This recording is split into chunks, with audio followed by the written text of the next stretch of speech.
नमस्कार and welcome back. Bharat के 240 Indians hijack हो गए।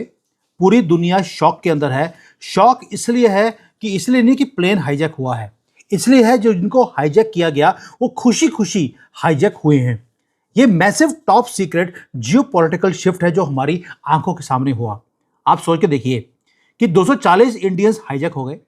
वो एक प्लेन को बोर्ड करते हैं न्यू दिल्ली के अंदर, हाईजैक होकर जाते कहाँ हैं? वो जाते हैं इजराइल में, टेल अवीव के अंदर लैंड करते हैं। और जब वो प्लेन के बाहर निकलते हैं उन्हें हीरोज का वेलकम दिया जाता है, जैसे कि वो हीरो आया हो।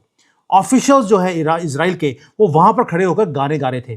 देवर क्राउड्स वर, जो है ना वेव होता है, फ्लैग होता है इजराइल का, उसको वेव कर रहे थे। दोस्तों, गवर्नमेंट जो है इजराइल की, वो उनको वहां पर रिसीव करने आई थी। ये जो लोग हैं ये कोई डिप्लोमेट्स नहीं थे, ये कोई बिलियनियर्स भी नहीं है, ये ऑर्डिनरी भारतीय हैं जो आए हैं स्टेट ऑफ मणिपुर से। अब यार, इसको मैं जियोपॉलिटिकल अर्थक्वेक क्यों बोल रहा हूं? ये लोग खुशी खुशी वहां क्यों गए हैं जबकि इनको हाईजैक करके लेके जाया जा रहा है? और कहां भेजा जा रहा है? जो उनके फ्रंट लाइंस हैं, जहां पर उनका युद्ध चल रहा है हिजबुल्लाह के साथ, वहां पर इनको भेजा जा रहा है। क्या ये वहां पे लड़ने गए हैं इजराइल की तरफ से? Not at all. यही सारी चीजें हैं जिसको मैं आपके सामने रखने वाला हूं, क्योंकि इजराइल की गवर्नमेंट ने उसने देख लिया कि अब उनका सर्वाइवल का मैटर आ गया है। हिजबुल्लाह है, हमास है, ईरान है, ये सब लगे हैं इजराइल को खत्म करने के लिए। अब जो ये लोगों को हाईजैक किया, ये कोई रिलीजियस हाईजैक नहीं है, ना ही कोई रेस्क्यू मिशन के लिए इनको वहां पे बुलाया जा रहा है। ये brilliant aggressive demographic master stroke है इजराइल का, और ये एक्सपेरिमेंट है। शायद इसी को मोदी जी भी इंप्लीमेंट करने वाले हैं आगे जाकर। क्यों बोल रहा हूं? आगे पहले देखते हैं कि हो क्या रहा है।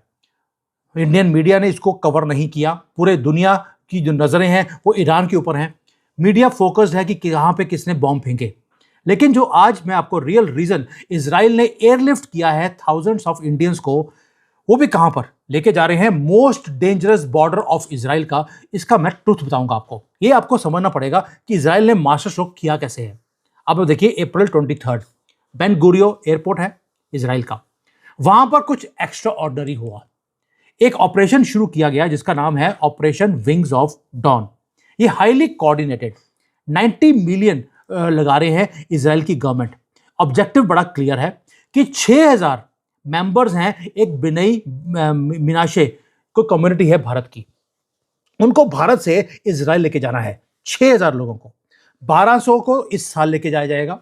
और इजराइल जो है वो पे कर रहा है उनकी फ्लाइट के टिकट्स, वीजा, एवरीथिंग, यहां तक कि उनको घर भी इजराइल देने वाला है। फुल सिटीजनशिप ऑफ इजराइल उन लोगों को मिलने वाली है। लेकिन जियोपॉलिटिक्स में मैं हमेशा बोलता हूं, एक चीज बड़ा इंपॉर्टेंट क्वेश्चन है। क्वेश्चन ये है, why now and why this community from Manipur? ये जो स्पेसिफिक ग्रुप है, ये इतना इनक्रेडिबल कैसे हो गया कि इजराइल तो किसी को भी सिटीजनशिप देता नहीं है इनको। एक मिडल ऑफ मैसिव कॉन्फ्लिक्ट चल रहा है ईरान के साथ, वहां से आप मणिपुर की कम्युनिटी को, पूरी की पूरी कम्युनिटी को इजराइल लेके जा रहे हैं। कुछ तो गड़बड़ है। अब देखते हैं गड़बड़ क्या है। इसको अंडरस्टैंड करने के लिए जो ये मास्टर प्लान है, आपको थोड़ा सा रिवाइंड करना पड़ेगा कि ये जो कम्युनिटी है बिनई मिनाशे, ये है कौन। आपको हिस्ट्री देखनी पड़ेगी और ये एक्शन मूवी लगेगा आपको कि एक्शन मूवी की स्टोरी चल रही है। मिनाशे जो ये बिनई मिनाशे जो कम्युनिटी है, वो अपने आप को एक एंशिएंट और मिस्टीरियस लाइनेज यानी कि डिसेंडेंट्स मानते हैं इजराइलीज का। वो अपने आप को जूस बोलते हैं। उनका मानना है कि जो इजराइल के 10 लॉस्ट कम्युनिटीज थी या ट्राइब्स थे, उनमें से ये एक आते हैं। इनके जो एसेस्टर्स है दोस्तों, वो 720 बीसी में, ऑलमोस्ट 2000 साल पहले, उनको रूथलेसली वहां पे धक्के मार के वहां से निकाल दिया गया था। और इनकी जो हिस्ट्री है वो बताती है कि ये 1000-2000 साल पहले ये वहां से निकले, पर्शिया आए यानी कि ईरान में, ईरान को क्रॉस करके ये अफगानिस्तान आए, अफगानिस्तान से ये तिब्बत चले गए, चाइना चले गए, और फाइनली ये सेटल किए नॉर्थ ईस्ट जो हमारा मणिपुर है उसके रिमोट जो विलेजेस, हिल्स हैं, वहां पे जाकर बिल्कुल शांति से इन्होंने रहना शुरू कर दिया।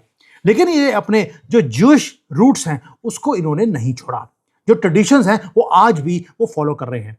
इसलिए 2005 में जो इजराइल की जो टॉप रिलीजियस अथॉरिटीज हैं, उन्होंने ऑफिशियली इनको ज्यूस कंसिडर किया, रिकॉग्नाइज किया, और इसलिए एक और बोल दिया कि यही जो है वो जो लॉस्ट कम्युनिटी थी उसी के मेंबर्स हैं, ये ज्यूइश लोग ही हैं। इसलिए इजराइल ने पॉलिसी बनाया जिसका नाम था, एक इजराइल के तो पॉलिसी भी है द लॉ ऑफ रिटर्न, यानी कि इजरायली कहीं भी दुनिया में तंग हो, फंसा हो, उसको वो इजराइल में वापस ले जाते हैं, उसको घर देते हैं और उसको बसाते हैं। भारत की तरह नहीं है कि हिंदुओं को आप कहीं दुनिया से दुखी हो उसको कहीं लेके जाते नहीं, आप वापस बुलाते नहीं है, ऐसा काम नहीं है।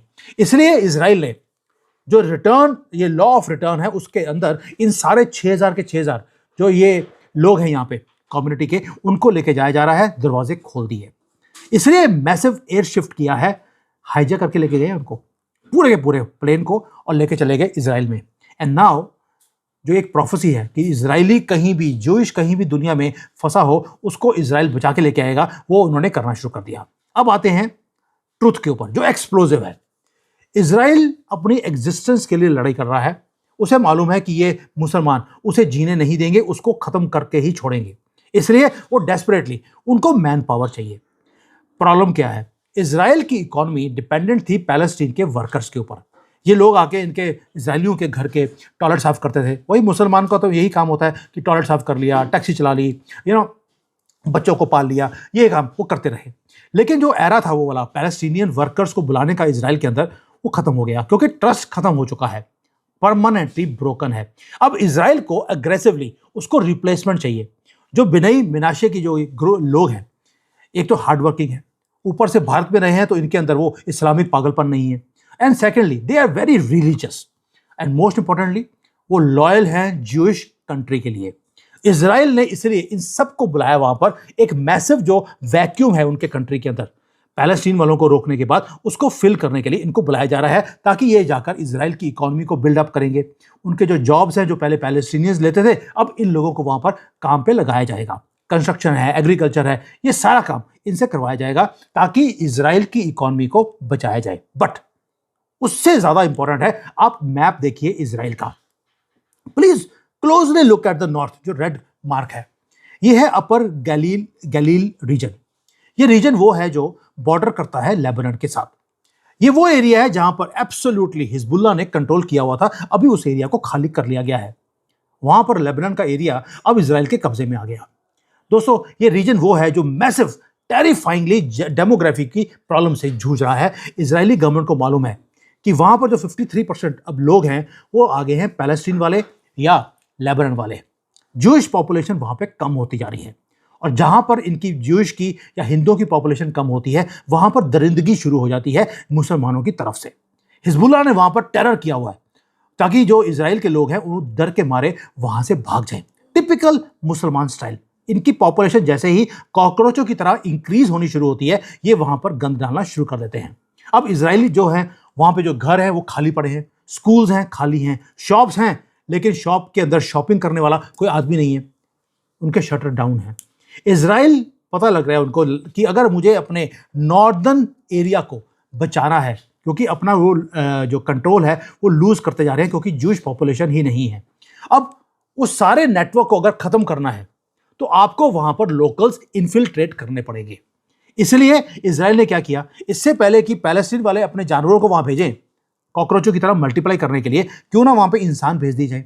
अब इसलिए अल्टीमेट सॉल्यूशन क्या था कि आप अपने कंट्री के जो लॉयल सिटीजन्स हैं उनको डायरेक्टली उस एरिया में बसाएं। अब आप बोलेंगे यार, डेमोग्राफी चेंज करने का ओवरनाइट ये बड़ा अच्छा तरीका है कि आप नए इमिग्रेंट्स को बुलाते हैं इंडिया से, उनको सेटल करवाते हैं एक सेफ वेल्दी एरिया में, जो नॉर्थ का है। सेफ इसलिए बोल रहा हूं क्योंकि वो जो घर है वो आपको दिए जाएंगे, लेकिन साथ में सिक्योरिटी इजराइल की गवर्नमेंट देने वाली है। And they are being moved there, जहां पर वो वहां की इकोनॉमी को बचाएंगे, डेमोग्राफी को इंक्रीज करेंगे इजराइल की फेवर में। और उसके बाद एक ह्यूमन फायर वॉल है जो खड़ा किया जाएगा। इनको वहां मरने के लिए नहीं भेजा जा रहा है दोस्तों, ये डेमोग्राफी दोबारा से चेंज करने के लिए वहां भेजा जा रहा है। ऐसे नहीं है कि कश्मीर में से हिंदुओं को निकाला, आज भी 30-40 साल के बाद वो पूरे भारत में धक्के खा रहे हैं और हम उनको वापस भेज नहीं पा रहे या भेजना चाहते नहीं है। ये मैं आपके ऊपर छोड़ता हूं। अब आप सोच के देखिए ब्रिलियंस ऑफ दिस प्रोग्राम और स्ट्रेटजी। एक सिमिलर सिनेरियो भारत के अंदर भी है। आप सोच के देखिए कि भारत का जो बॉर्डर है पाकिस्तान के साथ, कश्मीर के अंदर, बांग्लादेश के अंदर, अफगानिस्तान के अंदर, वो सारी जगह वो है जहां पर हिंदूज को निकाला गया, वहां पे एरियाज को खाली कराया गया और मुसलमानों को सेटल करवाया गया इन सारे कंट्रीज की तरफ से। पाकिस्तान हो, बांग्लादेश हो, हमारे सारे बॉर्डर्स के जो बॉर्डर्स हैं वहां पे सिर्फ आपको कॉकरोच दिखते हैं। अब अगर यही पॉलिसी जो आज इजराइल ने करी है भारत भी बांग्लादेश और पाकिस्तान, अफगानिस्तान से अपने हिंदुओं को वापस लेकर इन जो बॉर्डर एरियाज हैं वहां पर इनको परमानेंटली सेटल करवा दे, तो होगा क्या? जो मिलिटेंट सपोर्ट नेटवर्क है इंस्टेंटली टूट जाएगा। डेमोग्राफी का जो बैलेंस है वो दोबारा से हमारी फेवर में आ जाएगा और जो बॉर्डर स्टेट्स हैं वो सिक्योर होने शुरू हो जाएंगे अंदर से, जो आज अंदर से टूट चुके हैं। यही पॉलिसी अब इजराइल वहां पे कर रहा है अपर गलील एरिया में। वो कर क्या रहे हैं? पूरी की पूरी नई पॉपुलेशन को वहां पर भेजा जा रहा है ताकि जो लोकल लोग हैं उनके साथ कोई भी टाइज नहीं होंगे। और आपको मालूम है जो लोकल लोग होते हैं कई बार उनके ना रिलेशन बनने शुरू हो जाते हैं लोकल पॉपुलेशन के साथ। जैसे भारत में जो बांग्लादेश है उसके पास है वेस्ट बंगाल। वेस्ट बंगाल में जो हिंदू हैं उनके घरों में मुसलमान काम कर रहे हैं, उनको फर्क नहीं पड़ता। क्यों? उनको लगता है यार हमारे साथ ही थे। लेकिन अगर कोई बाहर से आएगा वो मुसलमानों के साथ कभी भी रिलेशन नहीं रखेगा। यही स्ट्रेटजी इजराइल ने करी है आज अपने एरिया में। अब इजराइल की जो कैबिनेट थी उन्होंने पास कर दिया एक मास्टर प्लान नवंबर में।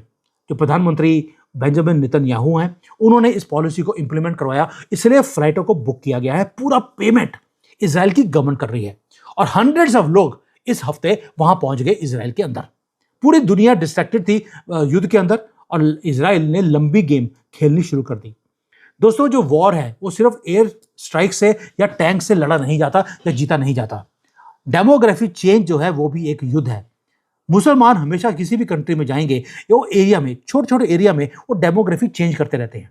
उसके बाद वो बड़े एरिया को वो इंक्रीज करके वो पूरा का पूरा एरिया को खा जाते हैं, पूरी कंट्रीज ये खा जाते हैं। इसलिए अगर आपको डेमोग्राफी अगर आपको समझ नहीं आती, इजराइल को समझ आ गई, उन्होंने इसलिए लॉयल लोगों को उन्होंने बॉर्डर पे भेज दिया पूरी डेमोग्राफी को दोबारा से अपने कंट्रोल में लेके आने के लिए। दूसरी चीज, जो बिनई मिनाशे जो ग्रुप है जो भारत से मणिपुर से गया है, वो अपने लश ग्रीन जो हिल्स है मणिपुर की उसको छोड़कर वो जा रहे हैं रेगिस्तान एरिया में। वो भी कहां पर? जहां पर युद्ध चल रहा है। ताकि सिर्फ एक ही बात, इनके लोगों के अंदर भी एक जज्बा है कि हम ज्यूज हैं, हमें इजराइल को बचाना है। वो वहां पर इजराइल को बचाने गए हैं, ना कि अपने आप को। इसका रीजन एक और भी है कि इनके जितने भी टेम्पल्स है यहां पर मणिपुर में इसी कम्युनिटी के, उनको मुसलमानों ने तोड़ दिया। उनके जो घर है उनको तोड़ दिया था, टेक ओवर कर लिया था, लड़कियों को उठा के ले जाते थे। Now they are going to go back into Israel और अपना जो लॉस्ट इनका जो एक सम्मान है जो भारत में इनको नहीं मिला उसको लेने गए हैं वहां पर। प्लस अपनी कंट्री या जिसको बोलते हैं कि जिससे प्यार है इनको इजराइल से, उसको डिफेंड करने के लिए ये वहां पे गए हैं। दोस्तों एक तो हो गया, एक कॉन्फ्लिक्ट जोन था मणिपुर, उसको छोड़कर वो उससे बड़े कॉन्फ्लिक्ट जोन इजराइल में वापस जा रहे हैं। But now they are not going to take arms. वहां पे हथियार उठाने नहीं गए, वो वहां पे गए हैं एक बहुत ही प्रोफाउंड पर्पस के लिए। पर्पस है इजराइल की जो डेमोग्राफिक चेंज है उसको बचाना है, पहली बात ये। और इजराइल का जो नॉर्थ का एरिया है उसे सेव करना है, एज अ शील्ड। अब ये अल्टीमेट जियोपॉलिटिकल मूव कैसे है? एक लॉस्ट ट्राइब, उसको 3000 या 2000 साल के बाद उसे ढूंढा गया और उसे वापस लेके जाया गया उसी कंट्री में जहां पे उनको प्यार है। एक वनरेबल बॉर्डर है, वहां पे लॉयल सिटीजन्स को बैठाया जा रहा है इजराइल की तरफ से। इजराइल इनको यूज कर रहा है not as a human shield, वो कर रहा है अपने मैप को एक्सपैंड करने के लिए। वो रीड्रॉ कर रहा है पूरे एरिया को कि भाड़ में गया लेबनान और ये सारे मुसलमान जितने भी कॉकरोच इनके आसपास है ये इजराइल बोल रहा है। अब वो अपने एरिया को एक्सपैंड करेगा। मुसलमान हमेशा दूसरे को बोलेंगे हमें आपका ये वाला एरिया चाहिए, ये दे दीजिए, हम उसके बाद शांति से बैठ जाएंगे। उसके बाद वो ले लिया, उसके बाद एक और एरिया चाहिए, ये करते करते पूरे कंट्री को ले जाते हैं। इजराइल ने बोला अब इसको रिवर्स करते हैं। अब वो लेबनान का एरिया अपने कब्जे में कर रहा है, वो जो बाकी के कंट्रीज हैं आसपास वहां के एरियाज को आहिस्ता आहिस्ता उसने कब्जे में करना शुरू कर दिया। गाजा दिया था आधा से ज्यादा 65% गाजा वो अपने कब्जे में कर लिया, उसने मैप चेंज कर दिया। जो काम मुसलमान करते थे अब इजराइल ने मुसलमानों के साथ करना शुरू कर दिया। इन्हीं की कंट्री के एरियाज को जब्त करना शुरू कर दिया है, एक्सपैंड करना शुरू कर दिया इजराइल को। वहां पे सेटल करवाने के लिए अब अपनी जो कम्युनिटीज हैं जो लॉस्ट थी उन्हें ढूंढा जा रहा है पूरी दुनिया में और ढूंढ ढूंढ कर उनको वापस बुलाया जा रहा है अपने कंट्री के अंदर। And the lost tribes in Manipur, जिसके बारे में भारत की गवर्नमेंट ने कभी सोचा नहीं, उनको इजराइल ने ढूंढा और उसे अपने घर में लेके जा रहे हैं। दोस्तों ये है हार्डेस्ट बैटल जो इजराइल जीत रहा है, क्योंकि वो अपने लोगों को पूरे दुनिया में कहीं भी हो वो छोड़ता नहीं है, हमारी तरह नहीं है। कि हमारे एक इस्कॉन के जो दास थे, वो हेड थे जो बांग्लादेश में, वो जेल में आज भी सड़ रहे हैं। और भारत की गवर्नमेंट ने एक बार भी उनको बोला नहीं है, बांग्लादेश की नई गवर्नमेंट को, कि भैया congratulation for becoming the prime minister, हमारा एक आदमी आपने गलती से पकड़ा है, उसको छोड़ दीजिए। इतनी हिम्मत हमने बांग्लादेश को नहीं दिखाई, और इसराइल अपने सारे लोगों को उठा के वो अपने कंट्री में लेके जा रहा है। दोस्तों, इसको बोलते हैं मोस्ट डेंजरस पार्ट के लिए आपको डेंजरस डिसीजंस लेने पड़ते हैं। Israel is ready for it. क्या भारत की गवर्नमेंट कभी रेडी होगी कि पाकिस्तान, बांग्लादेश के जितने हिंदू हैं उनको पकड़ के भारत में लेकर आए और लेकर उनको पूरे बॉर्डर एरियाज पे उनको बिठा दें कि आपकी जो लॉयल्टी है वो भारत के साथ है, तो अब और लॉयल्टी दिखाइए आप। और वहां पे जितने कॉकरोच है, जिनको प्यार है हरे रंग के झंडे से, उनको बोलो वन वे टिकट देते हैं आपको, चाहिए। जैसे पैलेस्टीन वालों को धक्के मारकर इसराइल में से बाहर निकाल दिया गया। क्या हमारी गवर्नमेंट ऐसा काम करेगी? और भाई, आपसे ज्यादा हिम्मत तो पाकिस्तान ने दिखा दी। जितने वहां पर अफगानी बैठे थे उनको सबको बोल दिया 30 दिन का टाइम है, यहां से बाहर निकल जाओ, and they had to leave. उसके बाद अगर कोई नहीं निकला तो गोली मार के वापस भेजा है। इतनी हिम्मत तो यार पाकिस्तान ने दिखा दी। क्या पूरी दुनिया ने कोई उफ करी? लेकिन हमारी गवर्नमेंट बोलती है कि नहीं, न्यूयॉर्क टाइम्स कहीं हमारे लिए कोई गलत बात ना बोल दे, इसलिए हम ये काम नहीं करेंगे। भाड़ में गया न्यूयॉर्क टाइम्स। तो अफगानिस्तान हो, पाकिस्तान हो, कोई भी हो, या इसराइल हो, वो अपने लोगों के लिए वो मरते हैं। और हमारी गवर्नमेंट, मैं उसके बोलना चाहता नहीं हूँ। Thank you. जय हिंद।